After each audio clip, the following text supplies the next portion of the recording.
and you are. We are Citizen Outbreak. Welcome to the podcast.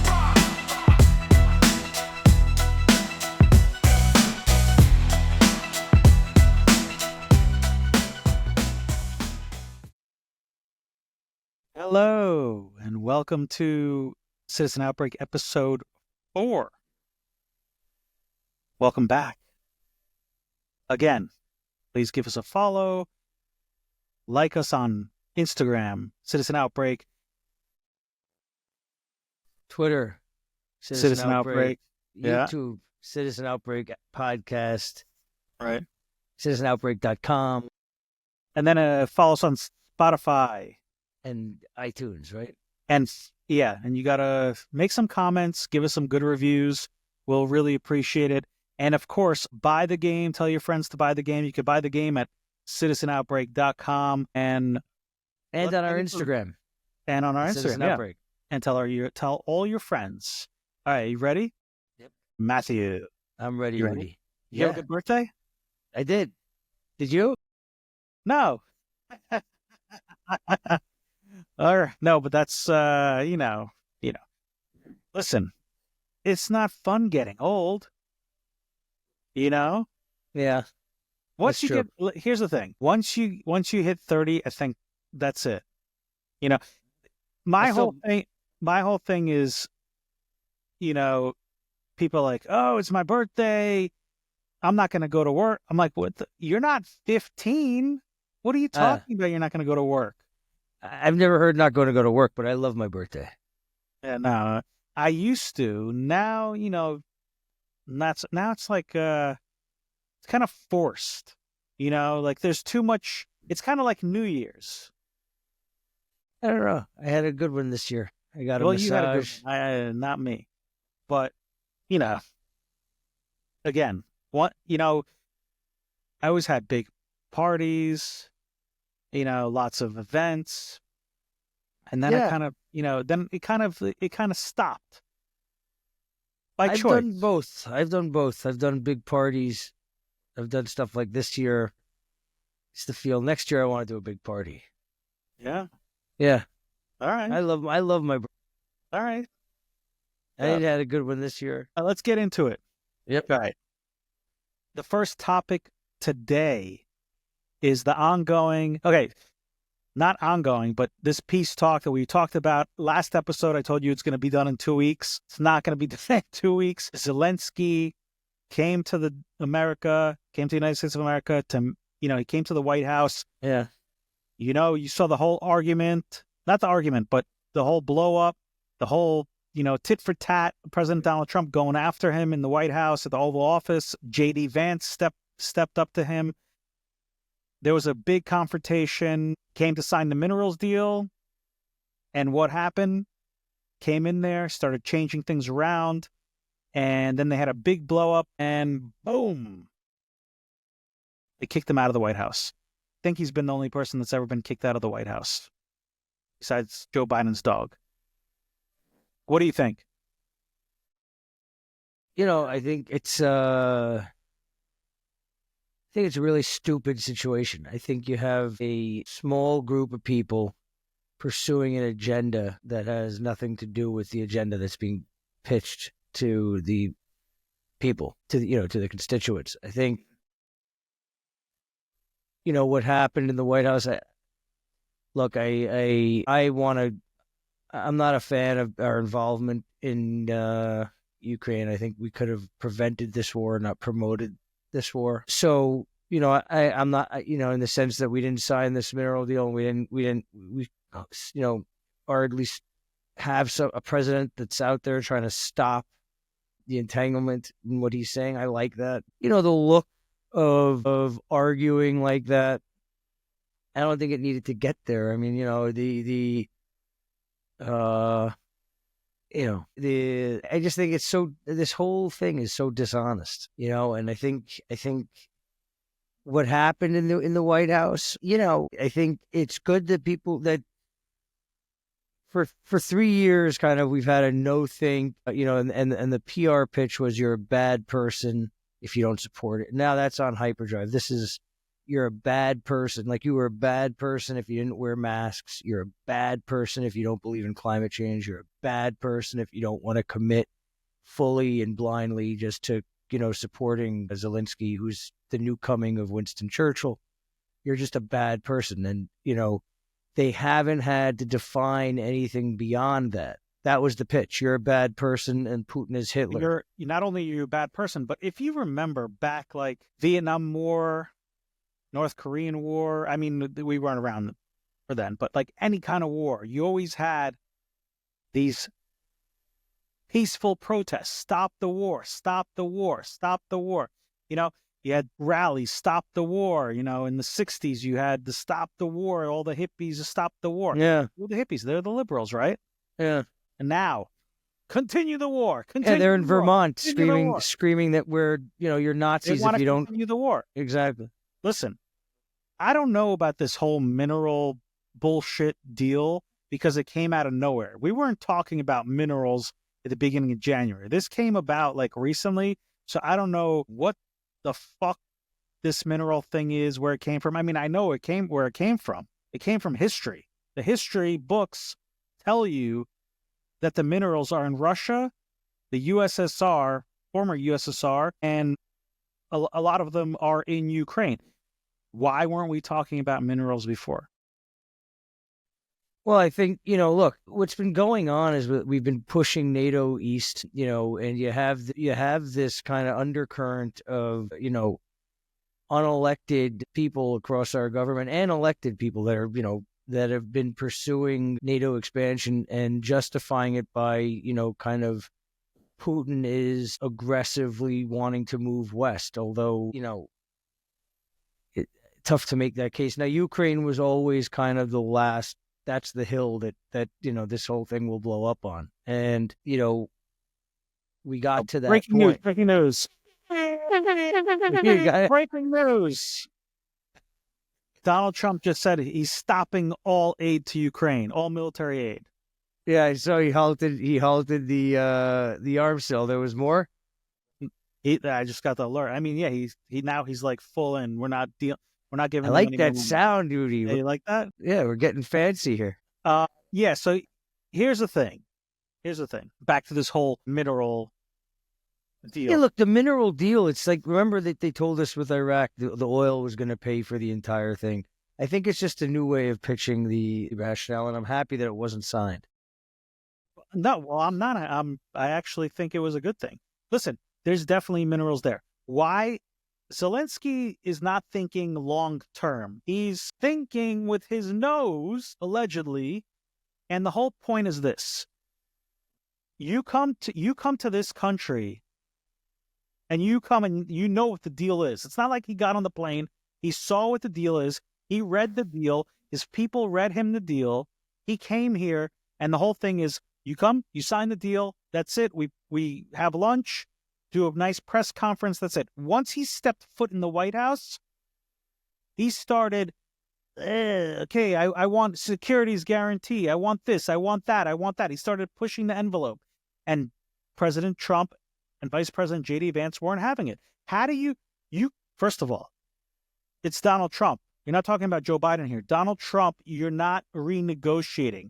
Once you have a deal, that's it. You're not changing the deal. And on top of that, maybe it's not said, but if the United States has a partnership in getting the minerals out of the ground and setting up business there and everything, and most of these minerals are where? They're on the eastern side of Ukraine. What's on the eastern side of Ukraine? That's Russia. So guess what? The unsaid thing is the United States will protect their interest in Ukraine if we are business partners there. What do you think we do in Taiwan? What do you think now we're trying to do in Panama? This is what we do. So we're not going to say, guess what? We're going to have boots on the ground. We're not giving you securities guarantees. But the hidden thing is we are. You know why? Because President Donald Trump is a businessman. He's not going to want Putin to come in and take the minerals or China come take the minerals from him. He's going to protect it. And this was one negotiating tactic. First sign the deal and then start going out.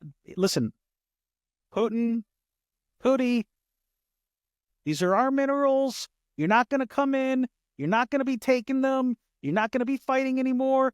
We're going to make some deals. And that's how it works. And Zelenskyy came in. I don't know who gave it. Well, I mean, I know because it just came out. The Democrats, Blinken, all these other people were giving him advice on not to sign the deal and start negotiating for more.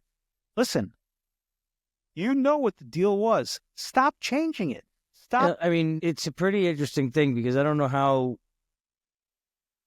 It's basic. See what NATO moving up there that invoke, ropes that, if Ukraine becomes part of NATO, then any kind of attack or anything that happens in Ukraine, what's the point of NATO? Well, it's the defense of Europe against Russia. Why? So, why what? Why? Well, that's what it was set up for, to protect against. Why? Why? What do you mean? Why? When was NATO set up? How long ago? It was set up after World War II. Right. Where are we compared to then? No, the world has changed. I mean, the threat's very different. But here's the thing. They keep adding new members to NATO. Why? No. Well, no, it's. I mean, Russia you've had since the Soviet Union fell, you've had NATO moving east, and I mean, there's the it's getting a lot of press now, but the agreement was that NATO wouldn't move east. Right. So if you're Russia, you're nervous about NATO moving east, and there's the way that it's pitched to us is that we have to push, expand, and strengthen NATO because Russia's this hostile player. Right, but look at what happened. Okay, look, here's the thing. Yeltsin was put in power, and the United States thought once they put him in power, they're going to be able to grab back then the rare earth minerals, oil, and everything. That didn't happen. Once that didn't happen, and he went down, and they put their own people in, and they closed up shop. That's when U.S. NATO got angry. And then when Clinton became president and him and Putin were buddy-buddy, he said, hey, we want to join NATO? No problem. We're going to do it. Again, sent the representatives over there, changed their mind. Well, we started expanding NATO east. Right. But then Bush became We've been doing it consistently for a while. Then we got involved in Ukraine. So we've done a lot that, to be perceived as a threat by Russia, you got to understand it. But right, but the mineral deal, they were never a threat. No, I mean, I don't think they were. I think they were never a threat. When Bush was president, him and Putin, there's videos of it, there's pictures of it. They're buddy-buddy, they're dancing, they're laughing. He was invited here, Bush was invited there. It came up. I want to join NATO. When the U.S. invaded Iraq, Putin said, "Look, I want to put missiles over here. I want to join NATO. I'm going to help defend against the Middle East. Let me do it. No problem. You could do it." And then again, we sent people over there. Nope. Well, I mean, look, Bush put missiles in Poland. I mean, we've been moving east with NATO for a long time. Right. Since at the end Soviet game, Union. we want to take over Russia. I mean, the reality Not is Russia wants to take over Europe. Well, I think you have people driving foreign policy and across the West that are still looking at the world the way it looked, during the Cold War, and I think that when Trump came into office in 2016, his instincts were to repair relationships with Russia as a deterrent against China, who he viewed as a more pressing threat economically and potentially maybe right, you strengthen ties with Russia. And I think because of that, those instincts, that's where you get the Russian collusion thing that they made up and put around his neck to get enough distrust fomented across the West towards Trump, and enough support, which would then equal enough support for this misadventure in Ukraine. So now we're in Ukraine. We've been sending hundreds of billions of dollars there, which, by the way, I don't know what the latest tally is on what Russia has invested into this war, but I'm pretty sure it's much less than what we've invested into Ukraine. So there's that old expression, bad money after good money in terms of investment. And I mean, where we're going now, we're at such a stage. to your point about these protests, there's not defining it, right? Because what's victory? There's no indication that that NATO is seriously considering admitting Ukraine into NATO. To do so historically would be understood as a declaration of war by NATO against Russia, right? Because there's nobody that could take power in Russia that would ever allow Ukraine to become, unless it came with some serious different term. But as we understand it, the historical context, doing so is a declaration of war, and that's why in the last 3 years they have not. So if you're not making them part of NATO, and you know that that's one of Putin's central terms for ceasefire, for peace, why, like, what are we doing here? And they're not even defining what they want to keep funding, right? They just say that you got to keep funding this guy. We'll keep fighting. But, just to keep people in a constant state of fighting. I mean, the reality is it's just, that's where it just smells like corruption to me. So, I mean, then you have Nord Stream, right? Nobody ever talks about Nord Stream, right? The Nord Stream pipeline. Nord Stream. Who was? Germany. What did they say about Nord Stream? It's not happening ever again. Well, what do you mean? They blew it up. All indication says that the United States and the UK used people from Ukraine and Sweden to blow up the Nord Stream pipeline, which allegedly, it's never been denied. The reporting is pretty in depth by credible sources, including people in the government of Ukraine and Germany that have tipped their hat to responsibility. So that's an attack on Europe, right? That's an attack on Europe that raised cost of living for everybody across Europe, and they didn't invoke Article 5 for that one, and they didn't even mention it. They don't even talk about that. So to me, you're just lying about everything. Because you're going to blow. And by the way, it's the largest catastrophe in terms of climate, I think, ever. And they didn't send that little Greta Thunberg out. She's been missing the last couple of months. I haven't seen her. Well, she's problematic because she hates Jews. So she wears a keffiyeh now everywhere she goes. I don't know. She would have fit in at yesterday's Oscars. But beyond that, like... Here's the thing. Where are we now? Are we going to have peace ever? I don't know. The guy goes to Europe. Well, he left us and he went... The UK gave him $2.6 billion. That's like some walking around money for the weekend with this guy. I mean, so it's like... So I don't really know. It looks like to me, if I'm a betting man, I mean, they're going to get this mineral deal signed. I don't really know, because you got to remember on the other side of this is Russia. So is Russia okay with, and Trump did say you got to forget about NATO. He said that early on in that press conference, like just forget about NATO, right? Before I think it blew he's up. Forgotten about it already. He's not even talking about it. No, Zelenskyy is. Went up. He hasn't talked about it since. Zelenskyy went over to the UK. I saw an interview he did yesterday. He's talking about NATO. They asked him if he wanted to resign. He said, I mean, my point is, on the other side of this, you got Putin. So if I don't know how Putin and the Russians feel about the mineral deal and what the details are in there, but that'll be the next step. They were fine with the mineral deal. Okay, so they want to also participate in the mineral deal. I mean, here's the deal: $2.6 billion ain't going to cut it, And the UK saying that they're going to put boots on the ground and planes in the air. I mean, I don't know what that guy is. What? They said plane in the air. Plane in the air. Well, 2.6 billion. So I mean, it's just ridiculous. I mean, you got such irresponsible assholes, talking shit right now. Like, what are you doing? So, I guess what I can see happening is, if I were to predict it, I think, it comes back, a deal gets signed, and there is some kind of ceasefire that allows for the lifting of martial law, potentially, but you're dealing with, I think we're dealing with, it's a pretty heavy money train, and I don't know, I mean, a big tell for me was that Lindsey Graham came out in support of Trump after his boy was in the Oval Office. Well, yeah, and that signals a real shift. And even like CNN, Jake Tapper was, coming, and other people on CNN were talking about how it wasn't Trump's, they didn't think it was Trump's fault. They thought it was Zelensky's fault. They were showing some stats about Europe. I think Europe is still net spent more on acquiring energy, even through these 3 years, from Russia than they have funding Ukraine. So, yeah, it's a pretty funny stat, right? Europe is still I think Europe has sent more money into Russia for energy across the last 3 years than it has sent into Ukraine for. Well, Europe never pulled out any of their companies. They were still in Russia. They were still in Yeah, the it's Moscow the whole malls. thing is just The full of only thing shit, I'm- right? But you heard what I said. So they still are spending because they're still reliant on Russian gas. Of So course.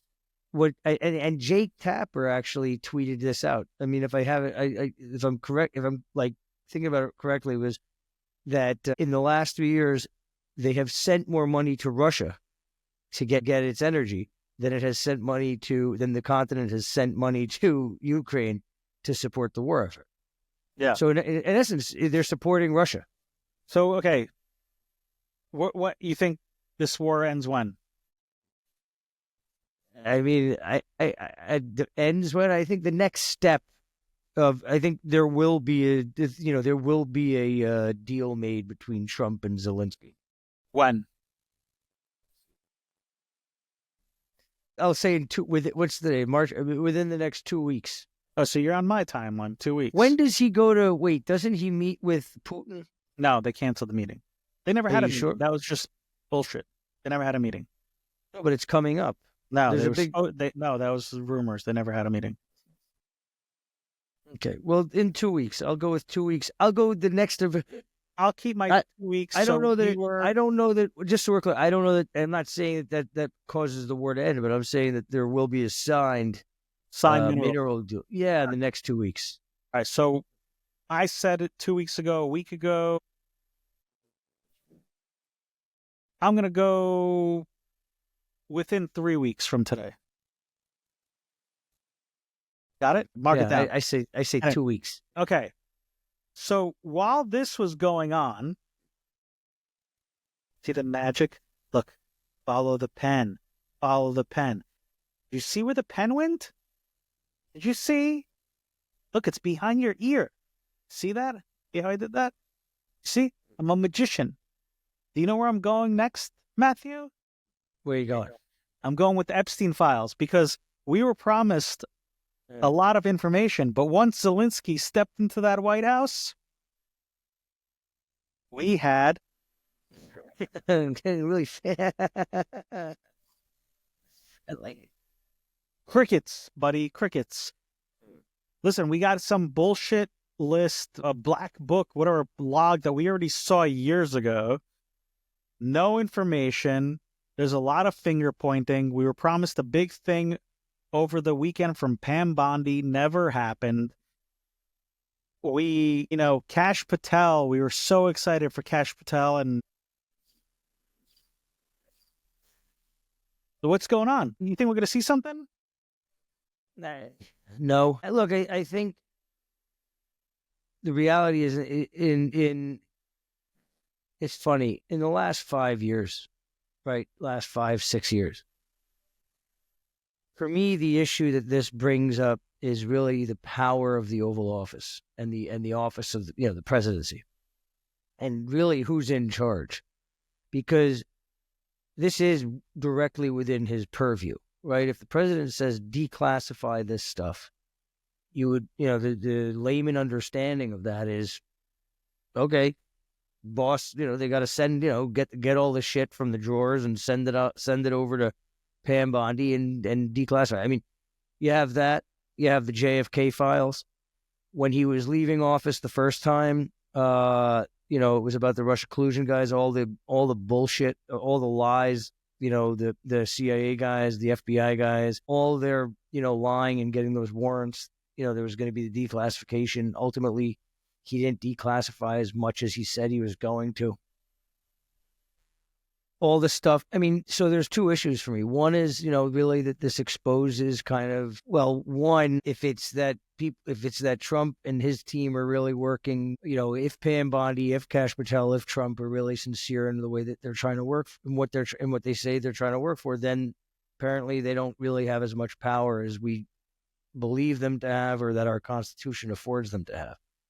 That's one. Two is, with Epstein, we haven't seen that much. We've seen, that there's a really rich guy, really rich guys know other really rich guys. So to me, that this guy was palling around with a lot of rich, powerful guys doesn't, that in and of itself is not necessarily so incriminating, because, that's the crowd he's running with. That there's testimony about all these disgusting things happening. So we know that there was we know that there was all kinds of disgusting things happening with kids. What's also been, there was also a lot, and, more central probably, there was also a lot of money laundering. And that's where you start to get implication to a lot of institutions and people that I think are going to get really touched. There's been all kinds of crazy shit that's gone on that the dots were never really connected on the Epstein file. Do you think that's what's delaying this release? Are they delaying I think it? Do you think they're delaying it because they're using it as a negotiating with certain people? Like, hey, we'll leave this out, but maybe you got to do something for us. I don't know. They haven't. This is just weird. The reality is they didn't talk about a phased release. They kind of slid that in there. They had that stupid binder PR stunt that was the stupidest thing I've ever seen. People coming out binder. This stupid. Look. And then that shit in there. And that shit was like, you expect that of the last administration. You don't really. Yeah. It didn't make sense, and it looks really, really bad. Yeah, it looks stupid. Really big. It's a big whiff, right? Kash Patel, he said day one I'm releasing it. And Pam Bondi said she had this stuff on her desk. She didn't say, "Oh, I only have a couple hundred," and then all of a sudden she's like, "Oh, now I don't have it. Now there's New York." Right. And then today you had one of the guys step down in New York that was holding these files because, was he going to get fired? So, the answer is... Here's what the files. I want to see videos. Well, the videos... So the videos, right, so there's that thought, right? So, like, on the video side, let's say that what they're holding back, like a big chunk, let's say it's real videos of, like, kids... I don't want to see kids, but I want to know who's... What I mean is I want to know who's on the... Who's on the video? Right. I don't want to see it. So look. I don't need to see It's troubling. It's troubling because the reality is, it's a very straightforward question rather. Like, why haven't we seen anything yet? Why haven't we seen anything on JFK? He did sign that on JFK too. That shit has got to be ready also. He said we were going to see Epstein Files, JFK. What else were we going to see? Aliens? I don't know if they, but they, those two. Did he? The reality is, to me, the troubling thing about it is that to me, it's like, well, who's in charge? If the president, chief executive of the executive branch says, this stuff is declassified, make it public, and it doesn't mean anything, who's in charge? Right, but you see what I'm saying is we had a whole buildup. Zelenskyy comes to the White House, and then... Yeah, maybe. It could have been it could have been a convenient, nobody's circled back to the Epstein stuff. Everybody's firmly focused on the Zelenskyy and how he was mistreated in the Oval Office. Everybody's talking about Zelenskyy now. Yeah. Nobody cares about Epstein Files. We're waiting. Yeah. I think we're going to be waiting a while. I don't think we're getting anything. I think we're going to be waiting a while. Yeah. All right. Now, next topic. This really, really bothers me. I don't know how I feel about it. I'm not I used to be a hockey fan. Now I'm not a hockey fan, but I'm kind of a hockey fan. But you're going to laugh at me. I was watching WWE Elimination Chamber on... Is that like Royal Rumble? Saturday night. Is it Saturday night? No, it's not like Royal Rumble. What it is it's this thing. It's a huge cage, and you got the two people start, and then you have a... So it's like Royal Rumble? No, you have a pod on each ring post, and then time comes up, and the pod opens up, and the person comes in. You gotta...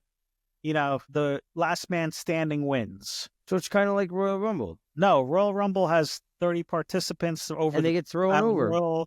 Right, this is different. This is a pin. You're in a cage. How many people? There's 6. So one guy's got to pin the other 5? No. Anybody could pin, and then it goes down, and then Yeah, one person wins. It doesn't matter. One person it's can pin. not as good as Royal Rumble. It's different. It's different. Anyway, I loved Royal Rumble. Anyway, John Cena wins. He's on his retirement tour. Okay, he could break the record if he wins the title at WrestleMania. So he wins. He's going to fight Cody Rhodes, the American Nightmare, and then The Rock shows up, and The Rock has this whole thing with Cody Rhodes about taking his soul. Okay, John Cena's a good guy. I know you got to follow this. Okay, John Cena's a good guy. He's always been a good guy. He's retiring for many, many years. He's always been a good guy. He's got the number one, most amounts of Make-A-Wish Foundation visits. He's like number one ever. And at the end, the China thing, right? The China thing, he speaks Mandarin.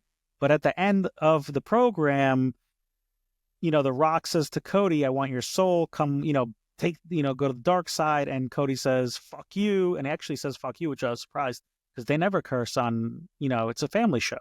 Anyway, John Cena goes to hug him. The Rock goes, and John Cena turns into a heel. You know what a heel is? Heel is a bad. Of course I know what a heel is. So John Cena now is a bad guy. He's working with John The Rock. Cena. John Cena and Cody Rhodes they're the ones that are going to fight at the end At WrestleMania. But The Rock comes championship. in. But The Rock comes in. The Rock comes in because The Rock, he's got beef with Cody. Well, he's got beef with Cody. He wanted Cody to come to the dark side. He wanted him to, The Rock's not wrestling, so he's trying to. Oh, he's not wrestling? No, he's trying to put himself in for ratings, I guess. I don't know. Anyway, my point is But how did Cena become a heel? What's that? How did Cena become a heel? He kicked Cody Rhodes in the nuts, and then he beat the shit out of him. And Travis Scott was there too. But they're supposed to be fighting. No, they were.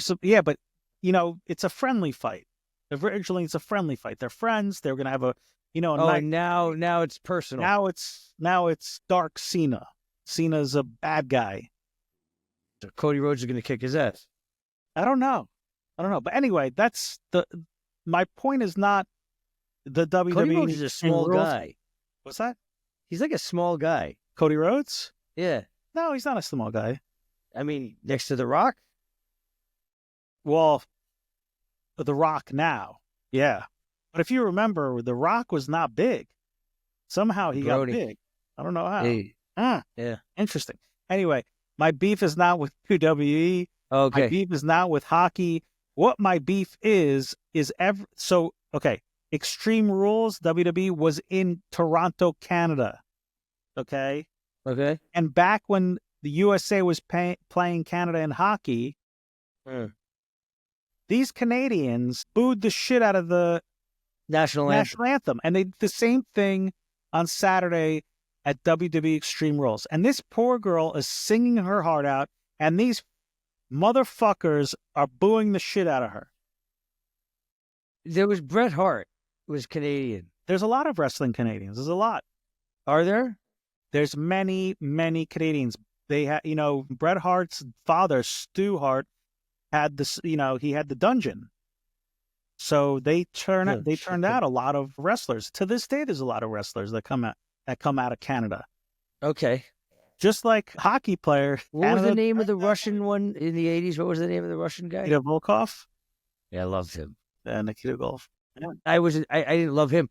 I loved Hogan, and I wanted to, beat up the Russian guy when I was in the 80s. That was the thing, is good guy versus bad guy, and that's right. So I'm saying, where's the Canadian guy that we can get? USSR was bad. And right. So do they have a Canadian guy that they can dress up right now? Of course, they have lots of Canadians. Right. So they should just have Cody Rhodes kick the shit out. Cody Rhodes and Cena joined forces to kick the shit out of the Canadians. Well, my point is not about the WWE. Okay. My point is that these people are booing the national anthem. It's fucked up. The Canadians don't come down here. We don't boo the fucking Canadian national anthem. Fuck the Canadians, man. They're booing our shit. Hey. Half of the Congress is taking the side of the Canadians, taking the side of it's crazy. Hey. I'm from I Canada. like Montreal. I like old I know, I'm city very, like, Montreal. It's from nice. Canada, eh? Hey, I'm from Canada. So what are A they? lot of pretty girls from Toronto. I'm sure, but are they booing the national anthem? I don't think so. No, they got out of there. They're all They in got out of there. Miami. They're over there in Miami. Yeah, they're smart. They got the fuck out of Canada. Here's the whole thing. Don't boo. If you have a problem, first of all, they don't know why they're booing. They have no idea. They're stupid, incompetent people over there in Canada. Excuse my Canadian, but they Well, you know what? It's like this. I'm sorry to interrupt you, Rudy, but fuck, I hate this guy Trudeau. On the global leaders, like he is my least favorite guy. well. Here's the thing. The motherfucker. And if you elect that guy, there's something wrong with your country. I don't give a shit. Like that guy sucks. And he is like, you remember he was freezing the accounts of people that didn't get the vaccine. He was freezing the accounts of those truckers. right. They were shutting off. They were raiding churches. I mean, fuck Canada. Like the truth is, like all that stuff that they were doing was terrible during the pandemic.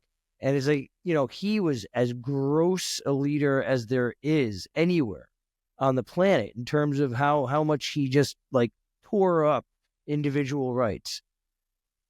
Here's the thing. And yeah, He stepped down. he's still there. When's he getting out of there? That's what I'm saying. He did a whole thing. He stepped down, and he's still there. He's like the fucking. I actually looked it up. I think he's hanging around until the end of March. Is he? Yeah. Where? Because I think Parliament has to choose a replacement or something. He's such a jerk off. But I mean, the guy is horrible. Well, he went to go see Zelenskyy too. Yeah. They all go see Zelenskyy. I mean, if I'm Canadian, they all go to see Zelenskyy in that little corner of that room. Listen, at the end of the day, do we know that that's not like remember the Bidens had that fake Oval Office they set up that was really bizarre. But they set it up. Oval Office? Yeah. Right. You think that little room where they're always walking out and shaking Zelensky's hand, because they get over there really fast. Like out of nowhere, Lindsey Graham is popping up in that corner. So here's do we know if that's actually in Kiev? No, it's 100% fake. Let me tell you why.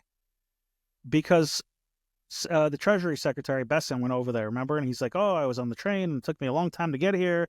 And when I got here, Zelenskyy didn't want to see me. He was sleeping." Did Zelenskyy yell or something? He yelled at him. He was sleeping. He didn't want to meet with him. Then he was, made up all these excuses. But it took him a while to get there. And he wasn't in that room.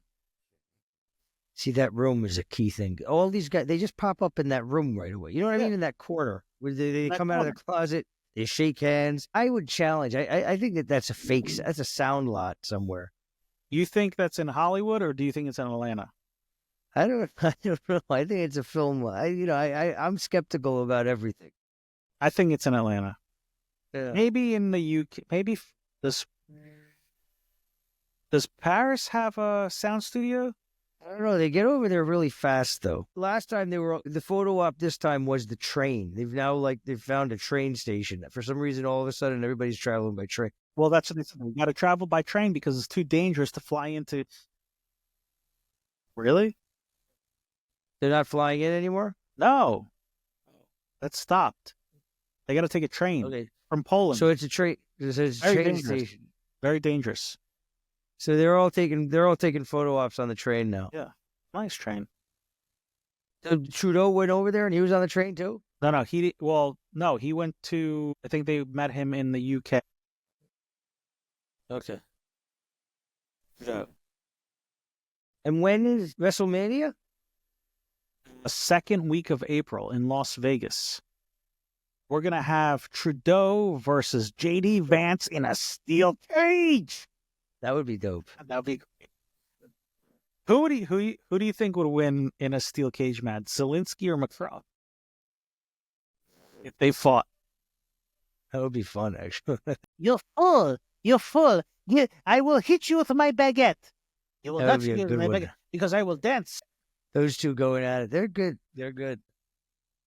All right, buddy. That was fun. Again, follow us on Instagram, Citizen Outbreak. YouTube. YouTube on Spotify, Outbreak. on Apple iTunes podcasts. Follow us, like us, share us, tell your friends about us. Buy the game, citizenOutbreak.com. It's been fun. We'll see you in a couple days. This is episode 4. I'm Rudy. This is Matthew, and we will see you later.